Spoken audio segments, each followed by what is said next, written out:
Olá, eu sou Patrick Atapano, estou aqui na Remac e hoje eu vou demonstrar para você a maceira AR25. Eu vou fazer uma biga, para quem não conhece a biga, é um pré-fermento. Para cada quilo de farinha a gente usa em média 45 a 50% de hidratação e de meio a 1% de fermento, tá? Se for o fermento seco, usa metade desse valor. Mas depois eu passo a receita direitinho, vou mostrar agora na maceira como fazer uma biga e para que serve o reverso dessa maceira. Vamos lá?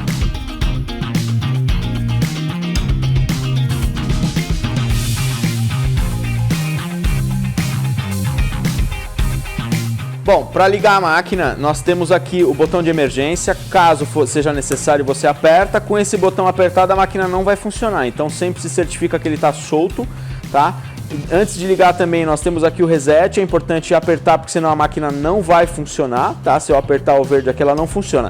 Por que tem dois botões de liga aqui? Porque um é para bater a massa do normal, né, pro lado normal, e o outro é o reverso, que ele vai desenvolver a biga sem desenvolver o glúten. Esse botão do reverso ele foi pensado para fazer a biga, porque a biga a gente não deve desenvolver o glúten na batida da biga, tá? É só misturar bem os ingredientes, a farinha, a água e o fermento, tá? Então, antes de ligar, você vai apertar o botão azul, ele vai desligar, vai deixar na primeira velocidade e aí você vai ligar o reverso, que ele vai só misturar. Eu vou deixar a maceira ligada por volta de 4 minutos, só para misturar, e depois eu vou te mostrar a textura que a minha biga fica.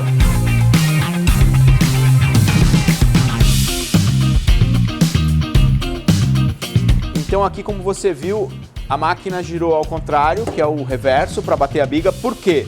Porque a biga eu não quero desenvolver o glúten da massa, ela fica pedaçuda assim mesmo, tá? Eu vou tirar ela e vou colocar na caixa espalhado.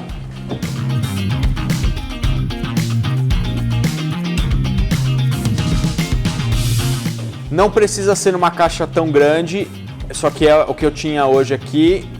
É bom para ela respirar, mas também não precisa estar tão espalhada, ela pode estar um pouco mais compacta. Agora eu vou passar um plástico filme e vou fazer alguns furos, porque ela precisa respirar durante a noite. Ela vai ficar 18 horas a 18 graus. Se você não puder fazer isso, não tiver como controlar essas 18 horas a 18 graus, leva para a geladeira e deixa umas 30, 40 horas até você perceber que ela fermentou e está com um aroma alcoólico gostoso e agradável para você poder dar continuidade na biga, tá? Então agora eu vou tampar ela, vou dar uma furadinha para ela respirar e trocar com o ambiente, vai ficar 18 horas a 18 graus.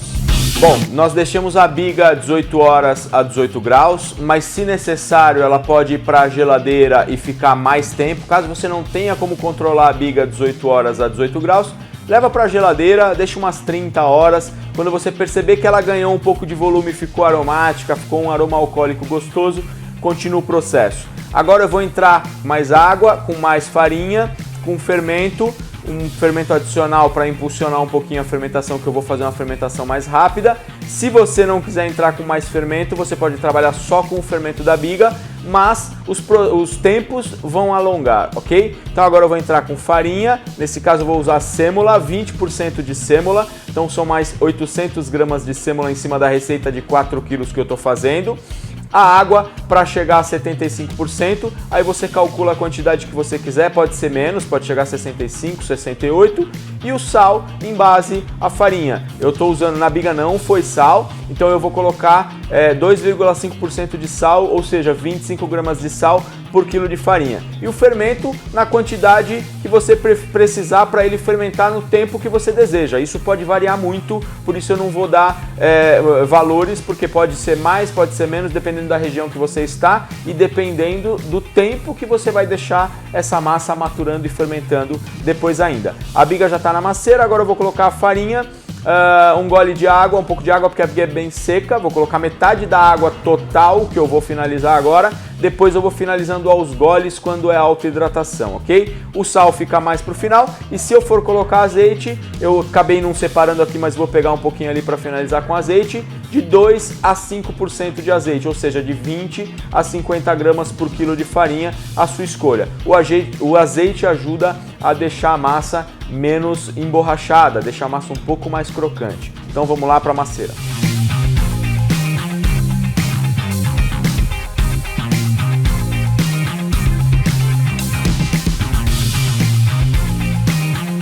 Antes de botar para bater, falta colocar a farinha. Eu já coloquei a água e agora eu vou direto para a segunda velocidade, porque a biga já está pré-misturada, agora eu só preciso desenvolver o glúten. Então eu começo com a biga, a água, a farinha e também o fermento adicional, caso eu escolha colocar. Nesse caso eu escolhi porque eu quero fazer um processo final mais rápido.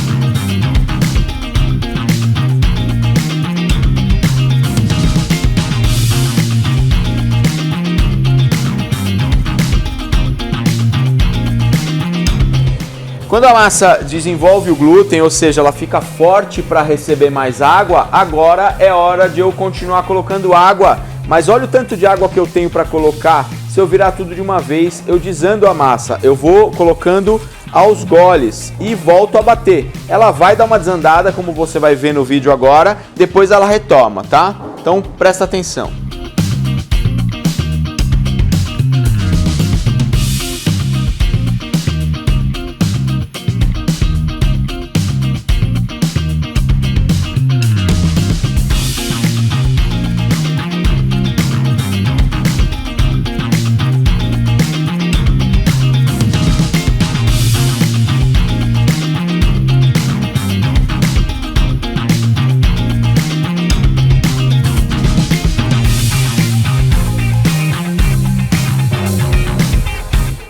Agora quase no final, quando eu já terminei a água, eu vou entrar com o sal, vou entrar com o restante da água e vou finalizar a hidratação. E aí falta entrar só com azeite.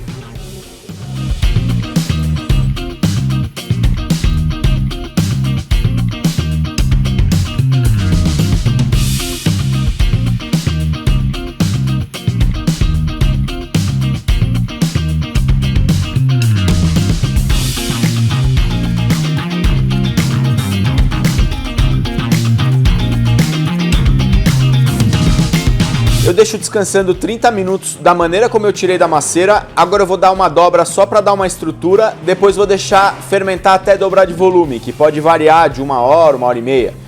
E depois que dobrar de volume, eu vou fazer o boleamento para pizza e o pré-boleamento para pão. E aí depois finalizo o pão, coloco para fermentar num Banetton e asso. Vamos lá, vamos dar uma dobra.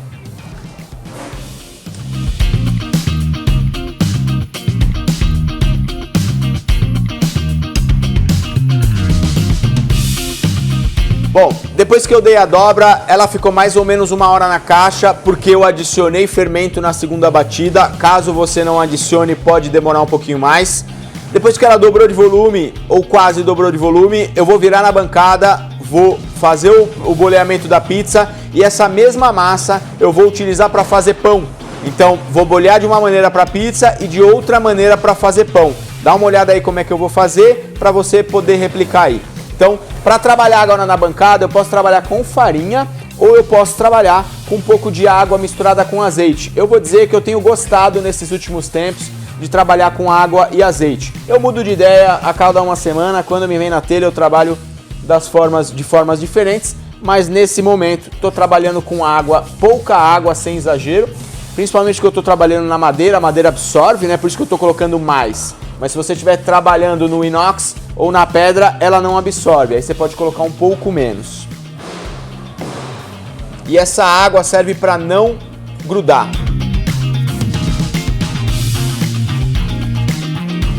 Para pizza clássica, eu vou usar 300 gramas, ou um pouco menos, um pouco mais, depende do tamanho que você quer fazer. No caso, 300 gramas eu uso para uma pizza de 30 centímetros com bordão alto, tá?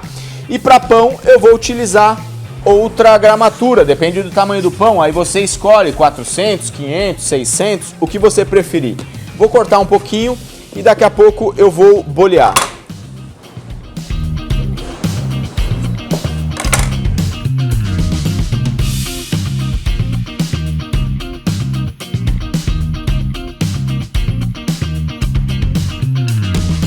Nesse caso aqui, eu bolhei para pizza clássica, eu não tensiono muito porque essa é uma massa para dar bordão, tá? Então eu não faço um boleamento muito tensionado, eu só dou uma puxadinha para que ela possa ficar bem estruturadinha. Agora vai para a caixa, dá uma fermentadinha do tempo que eu escolher. depois eu asso.